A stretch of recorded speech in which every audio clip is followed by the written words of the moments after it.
BJP চৰকাৰে আমাৰ কংগ্ৰেছ দলৰ গোটেইকেইখন একাউণ্ট সিল কৰি দিয়াৰ কাৰণে আৰু আমাৰ পুঁজিৰ পৰা প্ৰায় 150 কোটি টকা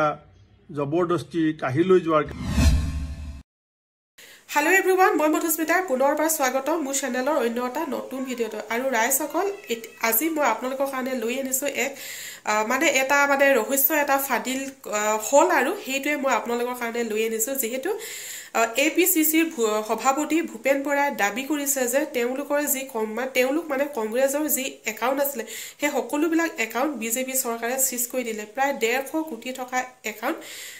কংগ্ৰেছে বিজেপিয়ে সিজ কৰি দিছে সিজ কৰিলেতো টকা পইচা উলিয়াব নোৱাৰে সেই একাউণ্টৰ পৰা ঠিক তেনেদৰে তেওঁলোকে আৰ্থিক সংকটত ভুগিছে তেওঁলোকে কংগ্ৰেছৰ যি সকল পাৰ্টি তেওঁলোকৰ প্ৰচাৰৰ কাৰণে যি টকা পইচা দৰকাৰ সেই টকা পইচা দিব পৰা নাই এক বহুত ডাঙৰ অভিযোগ আনিছে আৰু এই অভিযোগত কিমান সত্যতা আছে এখিনি আপোনালোকে আগলৈ গম পাব আৰু যেহেতু ভূপেন বৰাই এটা ভিডিঅ' প্ৰস্তুত কৰি সোশ্যাল মিডিয়াত আপলোড কৰিছে আৰু সেই ভিডিঅ'টো মই আপোনালোকক দেখুৱাম বাৰু তাৰ আগতে ভিডিঅ'টো যেহেতু ভূপেন বৰাই শ্বেয়াৰ কৰি আপলোড কৰিছে আৰু সেই ভিডিঅ'টো আপোনালোকক মই দেখুৱাম যেহেতু ৰাইজসকল ইলেকশ্যনত গৰম বতাহ বলিছে আৰু আটাইতকৈ বেছি অসমৰ আটাইতকৈ বেছি কেন্দ্ৰৰ আটাইতকৈ চৰ্চাৰ বিষয় হৈ পৰিছে যোৰহাট লোকসভা সমষ্টি যেহেতু যোৰহাট লোকসভা সমষ্টিত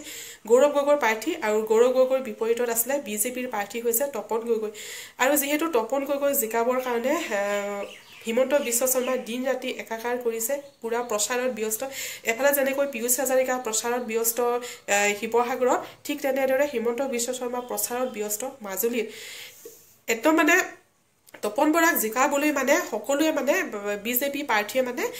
দিন ৰাতি একাকাৰ কৰি দিছে বিজেপিক জিকাবই কিন্তু এইফালে দেখিবলৈ পোৱা গৈছে যে গৌৰৱ গগৈৰ জনপ্ৰিয়তা যথেষ্ট বাঢ়িছে আৰু নৱপ্ৰজন্মৰ আদৰ্শ হৈ পৰিছে আৰু সকলোৱে গৌৰৱ গগৈক বিচাৰিছে কাৰণ গৌৰৱ গগৈ হৈছে সংসদত এজন কথা ক'ব পৰা ব্যক্তি হয় আৰু একদম অসমৰ কণ্ঠ হিচাপে সদনত তেওঁ মন্তব্য আৰু সেইকাৰণে সকলোৱে গৌৰৱ গগৈক বিচাৰিছে কিন্তু বিজেপিয়ে দিন ৰাতি একাকাৰ কৰি দিছে তপন গগৈক জিকাবলৈ সো এই মুহূৰ্ততে ইলেকশ্যনৰ মুহূৰ্ততে সেইটো ডাঙৰ এটা খবৰ আহিছে যে তেওঁলোকৰ কংগ্ৰেছৰ যি সকল একাউণ্ট আছে যিবিলাক একাউণ্ট আছিলে সেইবিলাক সিজ কৰি দিছে আৰু সিজ কৰি দিলেতো সেয়ে প্ৰচাৰত সহায় কৰিব পৰা নাই আৰ্থিক সংকটত ভুগিছে আৰু যিটো আৰ্থিক সংকটত ভুগিছে তাৰ উপৰি কেইবা শ কোটিও কৰ আৰোপ কৰি দিছে কংগ্ৰেছৰ ওপৰত তেন্তে আহক ৰাইজসকল ভূপেন বৰাই যিটো ভিডিঅ' সোশ্যাল মিডিয়াত আপলোড কৰিছে সেই ভিডিঅ'টো মই আপোনালোকৰ মাজলৈ আগবঢ়াই দিছো আৰু আপোনালোকে সেই ভিডিঅ'টো চালে সকলো কথা বুজি পাব পৰম পূজনীয় আমাৰ দলৰ নেতা নেত্ৰী কৰ্মকৰ্তাসকল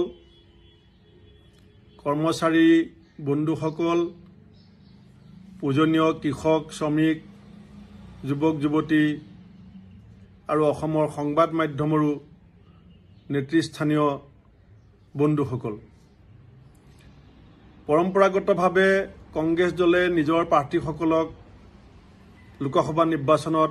আমি আৰ্থিক সাহায্য দিওঁ কিন্তু বিজেপি চৰকাৰে আমাৰ কংগ্ৰেছ দলৰ গোটেইকেইখন একাউণ্ট সিল কৰি দিয়াৰ কাৰণে আৰু আমাৰ পুঁজিৰ পৰা প্ৰায় 150 কোটি টকা জবৰদস্তি কাঢ়ি লৈ যোৱাৰ কাৰণে আনহাতে আমাক কেইবা শ কোটি টকা জৰিমনা ভৰাৰ কাৰণে আমি সীমিত সামৰ্থ্যৰে প্ৰাৰ্থীসকলক যিখিনি সহায় কৰিছোঁ সেইখিনি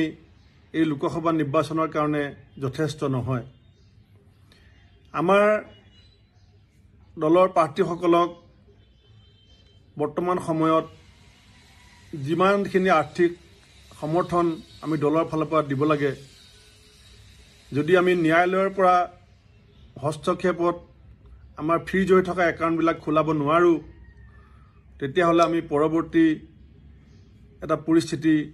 আমি অনুমান কৰিব পাৰিছোঁ সেইকাৰণে মই দলৰ সকলো স্তৰৰ নেতাকৰ্মী ব্যৱসায়ী কৃষক শ্ৰমিক বন্ধু বান্ধৱ সকলোকে আৰু শুভাকাংক্ষী ৰাইজক অনুৰোধ জনাইছোঁ যে গণতন্ত্ৰ আৰু সংবিধান ৰক্ষাৰ এই যুঁজখনত সাম্প্ৰদায়িকতাৰ বিৰুদ্ধে যুঁজখনত বিজেপিৰ কুটিল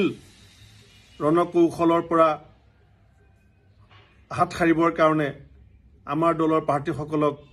সকলোৱে যথাসাধ্য আৰ্থিক সাহায্য প্ৰদান কৰিবলৈ মই টানি সকলোকে অনুৰোধ জনাইছোঁ। তো ঠিক আছে ৰাইজসকল, আপোনালোকে ভিডিঅ'টো চাই কেনে পালে মোক কমেণ্ট কৰি জনাব। আৰু আপোনালোকে যদি প্ৰথমবাৰ মোৰ ভিডিঅ'টো চাইছে, মোৰ চেনেলটো ছাবস্ক্ৰাইব কৰিব, লাইক কৰিব, কমেণ্ট কৰিব, শ্বেয়াৰ কৰিব। আৰু আগলৈ এনেকুৱা ধৰণৰ ভিডিঅ' চাবৰ কাৰণে মোৰ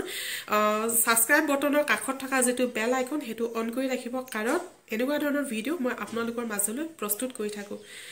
তেন্তে ঠিক আছে ৰাইজসকল, আজি মোৰ এই ভিডিঅ'টো মই ইয়াতে সামৰণি মাৰিছোঁ। আপোনালোকক লগ পাম মোৰ আহিবলগীয়া এটা নতুন ভিডিঅ'ত। আজিলৈ বাই বাই।